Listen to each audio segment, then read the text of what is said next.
Today, I am directing our House committee to open a formal impeachment inquiry into President Joe Biden. This logical next step will give our committees the full power to gather all the facts and answers for the American public. Well, it's finally happened. House Speaker Kevin McCarthy has launched his much-teased impeachment of Joe Biden.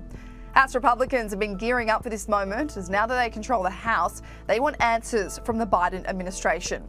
What they want is to know whether Joe Biden was involved in a criminal bribery scheme with a foreign national when he served as the vice president. That's because his son Hunter Biden has been linked to various overseas business deals with China, Ukraine and Romania, and where he's accused of using his father's name to gain certain benefits. But the question remains whether Joe Biden himself profited off Hunter's deals with foreign oligarchs under the Obama administration. He claims to have had no knowledge of Hunter's business deals, even saying in the 2020 presidential election campaign that no one in his family has ever pocketed money from China. But that claim has been contradicted many times, as whistleblower statements and transcripts from Hunter's discarded laptop have alleged the opposite.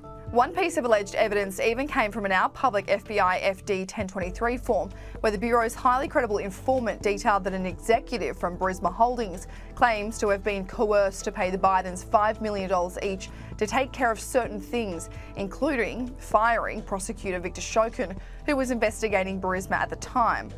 While Hunter Biden is the subject of a federal investigation into his tax crimes, money laundering and a gun charge, these allegations look at his time working on the board of Ukrainian gas company Burisma Holdings and his failed business venture with Chinese energy company CEFC, which was backed by the Communist Party.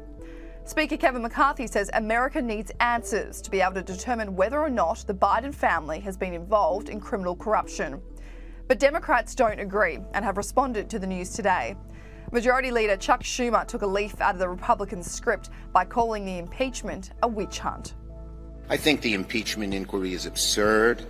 The American people want us to do something that will make their lives better, not go off on these chases and witch hunts. The bottom line is, as we have said, you can only accomplish keeping the government open in a bipartisan way. Democrat Senator John Fetterman had an interesting response to the news of the impeachment inquiry.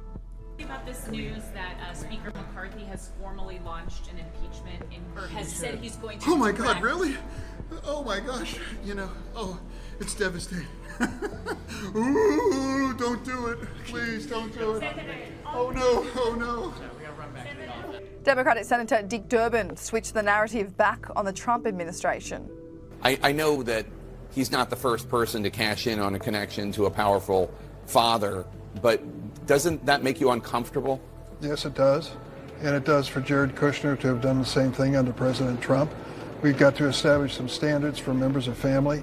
I'm not saying that Hunter Biden broke the law or that there should be any punishment involved in it, but I don't feel good about the situation. White House spokesperson Ian Sams was asked about the allegations of Biden corruption.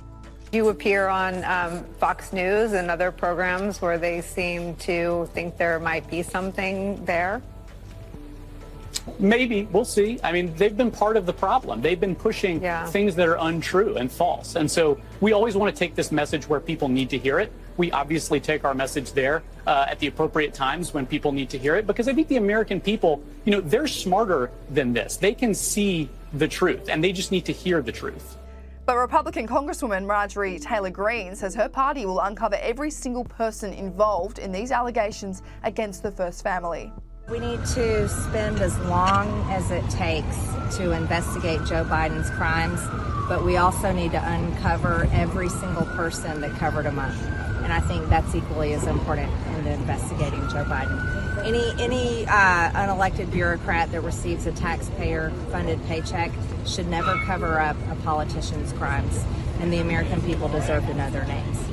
Republican Scott Perry responded to questions over what evidence the GOP actually have against Hunter and President Biden. This isn't about political revenge. We have the bank accounts. We can see, ma'am, you can see that the homes that the Bidens own can't be afforded on a congressional or Senate salary. You also understand that it's not normal for family members to receive millions of dollars from overseas interests. Those things aren't normal. That's not normal to have 20 shell companies. These things are not normal, and it alludes to not only just widespread corruption, but money laundering.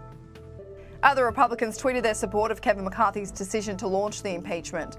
Senator Marsha Blackburn wrote, "Joe Biden is one of the most corrupt presidents in American history. Speaker McCarthy is right to launch an impeachment inquiry."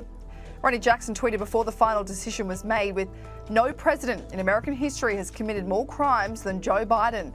He knowingly sold out America to countries that hate us. No inquiry is needed. Biden needs to be impeached now."